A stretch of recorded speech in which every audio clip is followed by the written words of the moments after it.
Thank you all for spending some time with us this evening to hear a little bit more about exercise and sports science.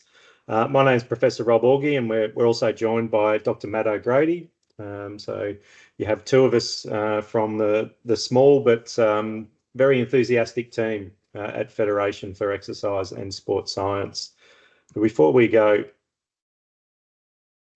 anywhere, there we go, get my slides to work correctly. I'd just like to acknowledge the traditional custodians of the lands and waters where the campuses of Federation, the centres and field stations are located. We pay our respects to elders past and present and extend our respect to all Aboriginal and Torres Strait Islander and First Nations peoples. And I'm coming to you tonight this evening from Wurundjeri land. So we're going to talk a little bit about the course. We're going to talk a little bit about what you can get from the course, where it can take you, and some success stories that we've had from some recent graduates as well, just to give you a flavour of what's actually possible. So hopefully you'll listen with a curious mind and be interested and start to picture yourself in this course with us. So one of the first things about our course, which is really important, is that it's accredited with the national body ESSA, Exercise and Sports Science Australia. So that guarantees that you get a high quality course, you get excellent employment options, and the course is recognised Australia-wide. But really, it's recognised Australia-wide, but there are global opportunities in exercise and sports science. It's a massive field globally. It's also possible as a graduate of the course, depending on how you work your electives, to graduate with accreditation from the Australian Strength and Conditioning Association.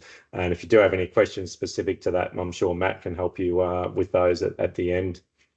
So some key features of the course is that our lectures are online, which we think is a really nice way to do it. It allows some flexibility. It allows students sometimes to be able to rewind, go back to information, even skip a little bit forward if they're feeling confident in a particular unit that they're taking.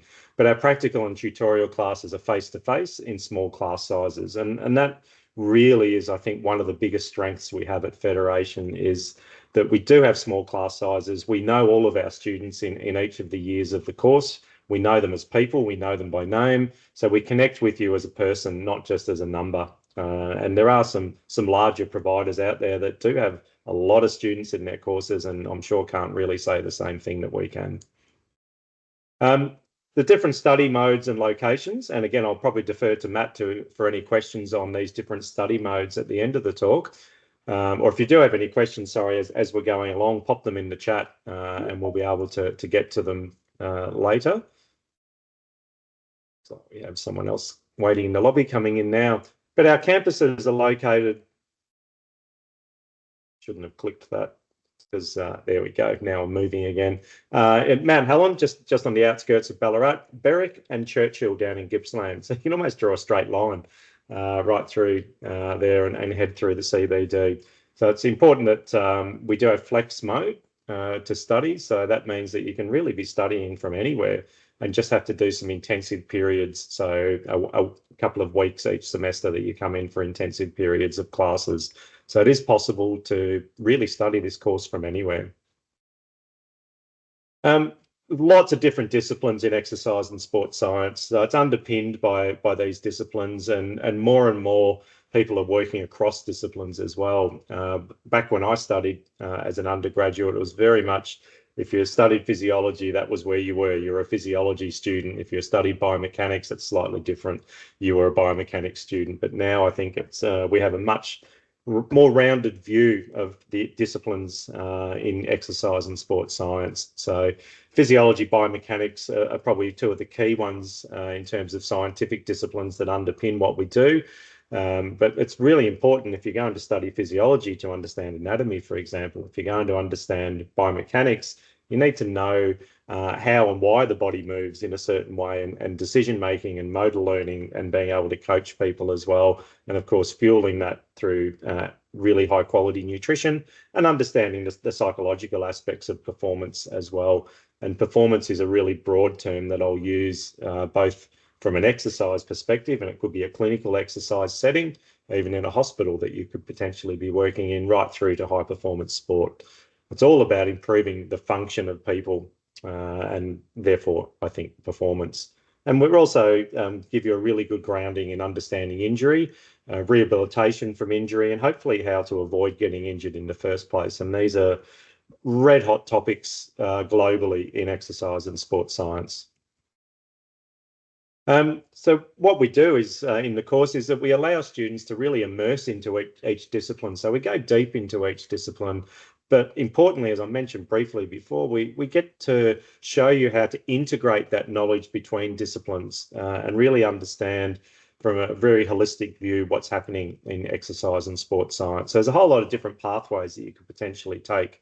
You become an exercise scientist, for example, so helping people improve their health through physical activity, or could be rehabilitation from an injury, could be working with an athlete or a team, make them faster, fitter, stronger, more robust, less prone to injury, all of those things.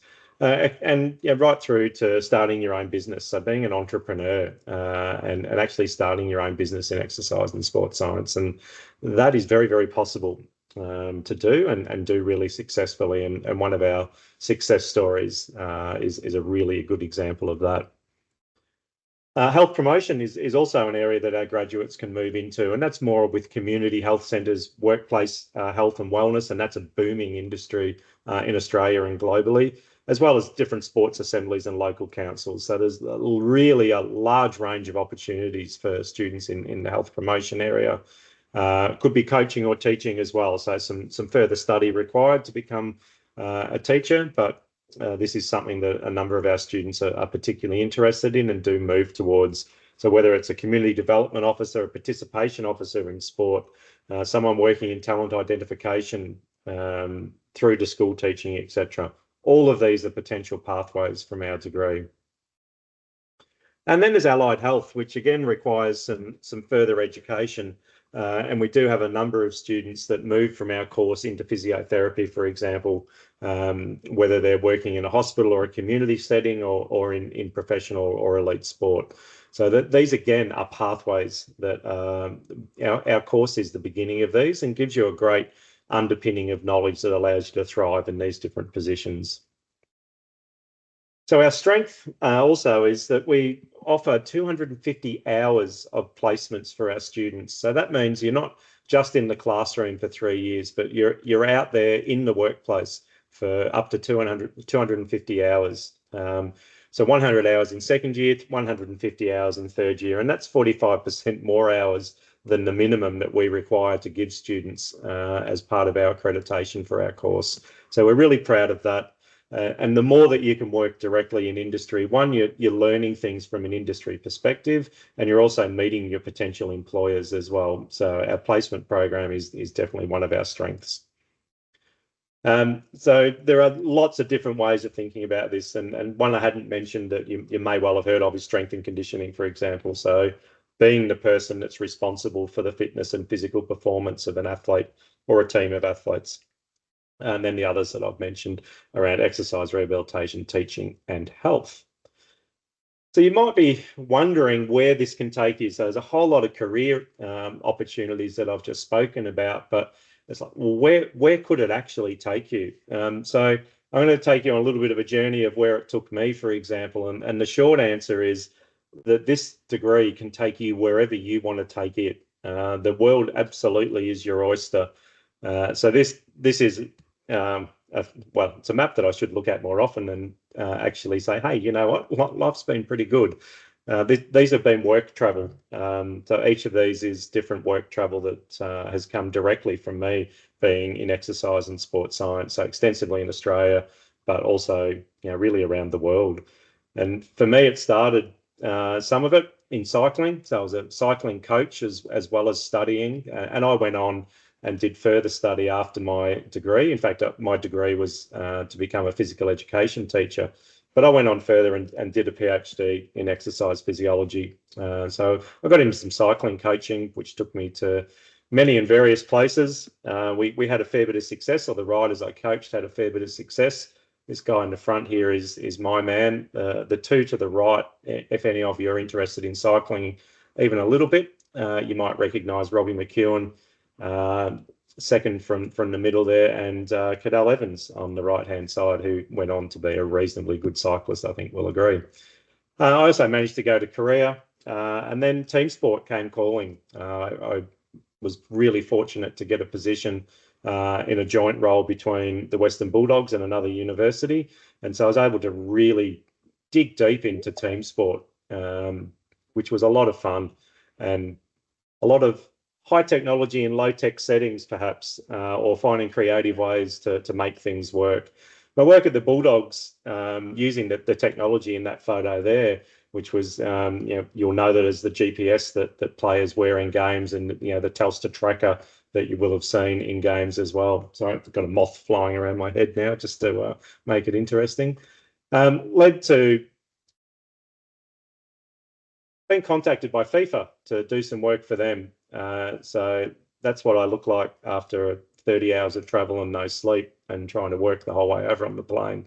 We're very fortunate, though. We got the gig with FIFA, which meant that we did some testing in really cool locations and enabled me to travel even more. This one is known as Marvel Stadium. These days was Etihad Stadium in Melbourne originally. This is an embarrassing close-up of my big melon, but in the background, this is just evidence that I got to meet Shakira and her husband, Gerard Piqué, who was playing for Barcelona at that time. So I did actually get to meet and talk to them as well, mainly to tell them to get out of the way of our equipment, but it was still a claim to fame. And, got to stand in places that not many people get to stand. We used this place, the Nou Camp, or Camp Nou in Barcelona, their home ground, as our test environment for some testing we did for FIFA, which is pretty crazy stuff. So big team traveling, lots of different places, Cadiz in Spain as well, to Doha. We get our hands dirty from time to time as well. So when things need to be tested, the crash test dummy steps up and gets involved. We even did some testing in A-League matches in Australia, and this was a bizarre one. This was during lockdowns in Melbourne during COVID times, and we got permission to do the testing. And this was a game that was put on with no crowd present. It was the most eerie thing ever, being in a stadium watching a game being played with no crowd. It was bizarre. More testing, Texas this time.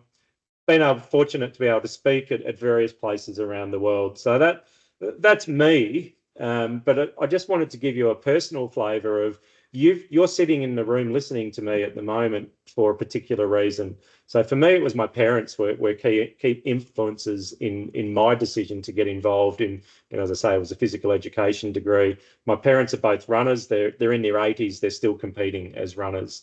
But friends in the family were also involved in what's now called a high performance manager role in the AFL, but back then it was actually don't even know what it was called back then. It was like a phys ed or something like that in the VFL. So one of my dad's good friends worked with Ron Barassi when Barassi was coaching in various teams, etc.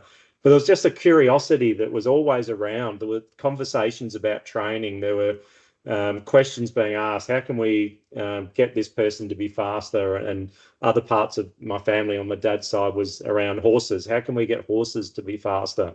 So it's really important, I think, that you see that these things are possible. And for me, it was there all the time. But if you come into this course, you will see it from your peers. You will see it from the staff in this course as well. You'll see the pathways that they've been on. This is just my pathway. Matt's got equally good stories that I'm sure he'd be more than happy to talk to you about his journey and why he got involved in exercise and sports science and then went on to be one of the key staff, running this degree for us. Because you can't be what you can't see. You need to be able to see it. You need to know that these pathways exist, that these careers are real, and that why not you? Why can't it be you that's doing those things? So a little bit of a snapshot of the organisations that I've been fortunate enough to work with in the last 20 odd years or so.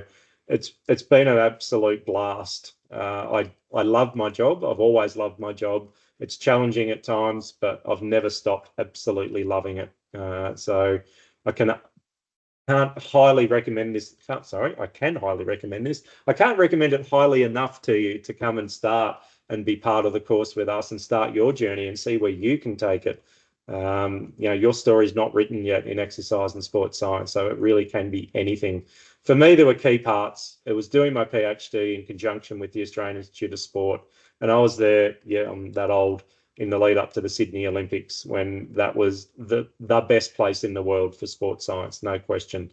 That led me directly to get my job with the Bulldogs, which led directly to my work with FIFA. So these pathways and these dots get joined sometimes in weird and wonderful ways, but it all starts with you signing up for our course and getting involved as a student in our course. That's the start of your journey. So how can you be successful? Well, for me, it was really, really easy. It was literally standing on the shoulders of giants. So having people in my network that were absolutely brilliant at exercise and sports science. And that network is absolutely critical to where you take this course, because that network is where you get your job. It's very much an industry where who you know is really important. The way that you've interacted with people is really important. That's why our placement hours in our course and the university's co-op model, where we work with industry, we co-design courses with industry, we engage industry in everything that we do. That gets you jobs, and it doesn't just get you a job, it gets you a good job. So they are the, if you take nothing else out of this particular talk tonight and you don't end up studying with us, just think about the network that's out there. So I have my network, Matt has his network, each of the other staff in the course have their network as well, and it's an incredibly broad one. So come and study with us and you get access to our network. You get access to the jobs that are in that network and the opportunities that come with it. Matt, I'm going to throw this one to you blindly. So this will be interesting. You just tell me when you'd like me to forward things, but you know these student success stories better than I do, seeing as I've only joined Federation recently. So maybe you can talk a little bit about these four. I was going to say three, but four. Yeah, fantastic. Thanks, Rob. Yeah, so I've had the benefit of, whilst I've been teaching at Federation University, that I've taught some fantastic students. And I wish I could highlight a lot more, but these are just a few of the ones that I really would like to highlight, and showing that if you do work really hard, you can see just from Rob's journey where it took him, but then also where it's taken a few of our alumni. So this here is Steph Mundy. So I was very fortunate. I taught Steph in both our undergraduate exercise and sports science degree, and then she also did our Masters of Strength and Conditioning, which we used to offer. Steph was a very good runner in her own right, and she used her passion for running to turn it into a profession. And she was very fortunate that when she actually finished her master's degree, she got the job at Richmond AFLW as their strength and conditioning coach. She wasn't at Richmond for very long because the VIS came knocking. And after her first 6 months at Richmond AFLW, she got the job as head of strength and conditioning at the VIS for individual sports. So I still keep in contact with Steph. I actually saw her at a presentation she did at another university only about 3 or 4 months ago. And she's loving her day job, working mostly in athletics. And really interestingly, her big challenge at the moment is she said she's working with a lot of squash athletes, never having picked up a racket in her life as well. So she's enjoying that challenge of having that new sport as well. And just one last thing on Steph, it's really important. While she was doing her undergraduate degree with us and her master's, she actually did her placement with the Victorian Institute of Sport. Steph, being a fantastic student, obviously did really well at that placement. And sure enough, 12 months later, they came knocking, and it's led to her having a full-time strength and conditioning job.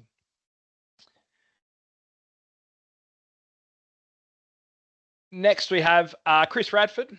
So I was very fortunate. Chris was only a couple of years behind me. I'm also a Federation University alumni in the exercise and sports science degree and done all my education at Fed.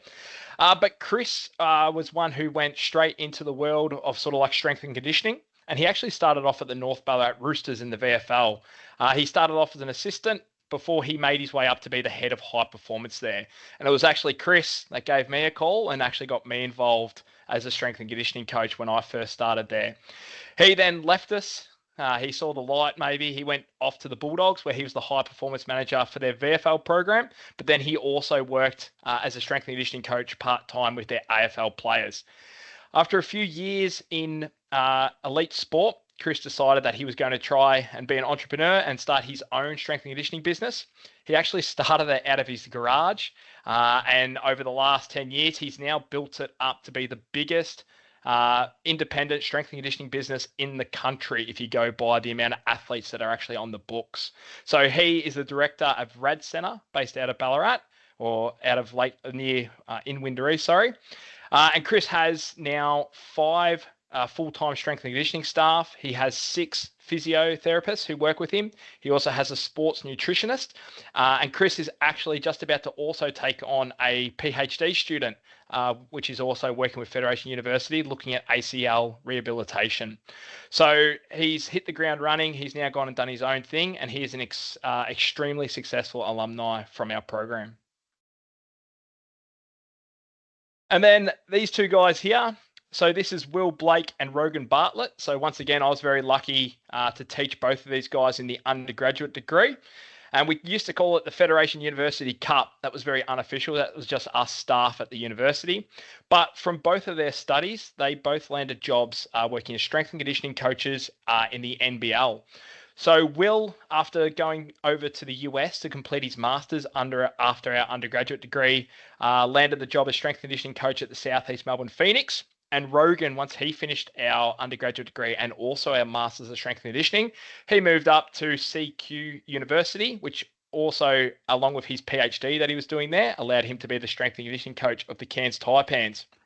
So it was very good. We a couple of times went and watched the two when they played each other in Melbourne, and we had 2 of our alumni who were in the same year level, very good friends, actually on opposing sides. And that was, as an academic who had taught both of them, that was a really, I suppose, proud moment for me and a few of the other staff. Just recently this year, Rogan is still involved with the Cairns Taipans. Now that he's actually finished his PhD, he has stayed on board. But Will, the travel was a little bit too much for him still living in Ballarat. So he is now the head of high performance at Ballarat Grammar. And that's one thing that we've seen a lot in the last few years, where I suppose Australian sport is going a little bit more towards that American high school collegiate sort of way, where there's a lot of jobs in exercise and sports science and strength and conditioning based at school level as well. So that's a full-time job for Will, where he's gone from elite sport to now working in a high school as their strength and conditioning coach.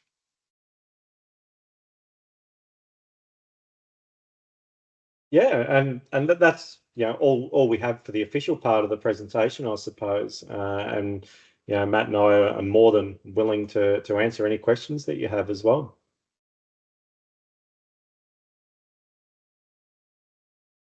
There is a question in here, and it says, question for Rob: what course and pathway are you studying, or did you study? And what are you teaching, or what courses are you teaching currently? So that's probably a good one for both of you, really. Just what was your pathway, and what subjects do you teach, or what courses do you teach? Yeah, I can start, I suppose. Mine was a physical education teaching degree that I did at another Victorian university. I went into it thinking I'm going to be a PE teacher. This is exactly what I want to do. And then I think it was about second semester of first year, I realised, no, this is exactly what I don't want to do. I want to work with athletes. I want to work directly in sport. So my PE degree took me on a bit of a wild ride and lots of different places, but I ended up doing a PhD. And as I mentioned briefly, doing that in conjunction with the Australian Institute of Sport enabled me to get a real stronghold and really good footing in professional sport. And I've been involved in professional sport for the last nearly 25 years now. I don't actually do any teaching in the course. I'm the head of discipline for the course, so I lead the team, but I am going to try and convince them to let me come into the classroom a little bit at some point and do some little guest appearances. Sorry, Matt. Nah, I look forward to it, Rob. I look forward to the wisdom, any opportunity that can come. Yeah, so I suppose my background, when I was in high school, if anyone asked me what I wanted to do, I wanted to be an athlete. I was very driven. I was also very maybe one-dimensional in my thought. So I was very fortunate that I had a scholarship at the VIS at the time, going through year 10, 11 and the start of year 12. And unfortunately, because I also liked other sports, I decided to slide into a fence when I was playing cricket. And I did a lot of damage to my lower limb. and that was right when my scholarship was due to be renewed with the VIS. I'd already been in the system for a few years, and obviously they decided to go somewhere else with that scholarship, which I completely understand. So I had a bit of a crossroads moment. I knew if I couldn't be the athlete that I wanted to work with, similar to Rob, I wanted to work with athletes. So I enrolled in a Bachelor of Exercise and Sports Science at Federation University, and I haven't left the place. I did the math the other day, it's been 17 years that I've been with Fed, 3 years as an undergraduate student. I then did an honours year with Federation University in conjunction with Cricket Victoria, where I made a fast bowling test and I worked with their junior squad members, which was really cool. And then after my honours, I then decided to take on the crazy idea of doing a PhD. And I did my PhD in strength and conditioning. So that took me about 3 or 4 years to finish. And then I was very fortunate that when I finished that PhD, I worked in a few different sort of sub-elite sports clubs along the way, like in the VFL and things like that. But when I was completing my PhD, I did a little bit of teaching at the university. I absolutely loved it. I loved people turning up with the passion and being interested in exercise and sports science and strength and conditioning, sort of my field.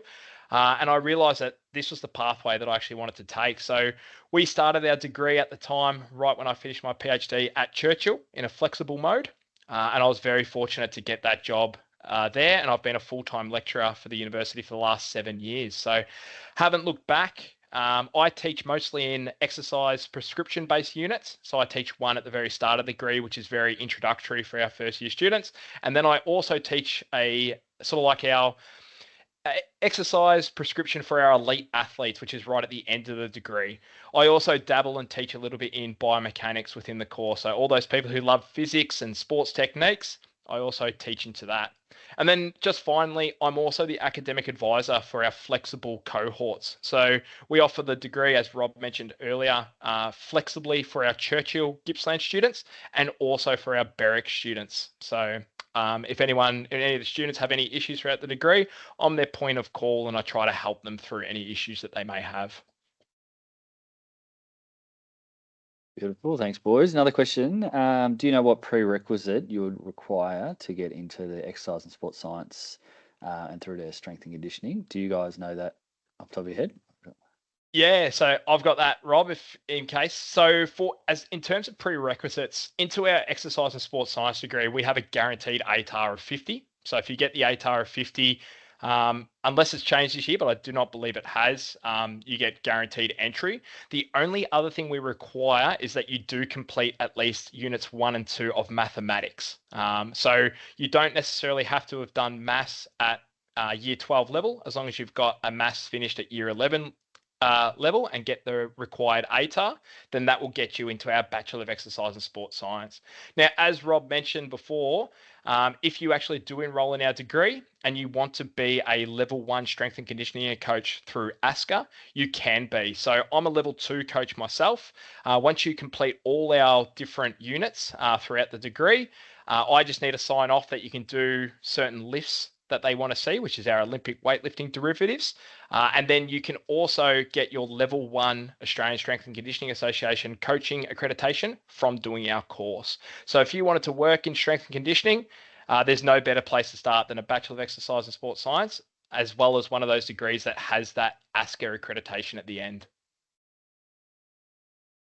Yeah, very well answered. I might put just in this chat, and we can also email it out, just how to apply directly. So for those ATARs, they haven't changed. So if you're in year 12 currently and you get 50, so you can do an early offer, I think, already and apply for that, but you'd still need to go through VTAC. But if you finished school last year, you can actually apply directly through the website anytime, really. And it's just a resume that you would put in. General maths is fine. That's another question coming through. So it's just a 20 in English, I believe, for most of them. That's the only thing. And there's always a pathway as well. So there's courses that Fed run. One's called FAST, and it's a 12-week course that is free to do. And so it just means if you don't get 20 in English or don't get a 50 ATAR, then you can go through another pathway, which takes about 12 weeks, and then you'd get guaranteed access into the course as well. Jump in, Matt. Yeah, I was just about to say on that FAST program, Jace, about this time last year, I was having a conversation with a Year 12 student at our Churchill campus wanting to do exercise and sports science. She didn't get the required ATAR, but she enrolled in our FAST program.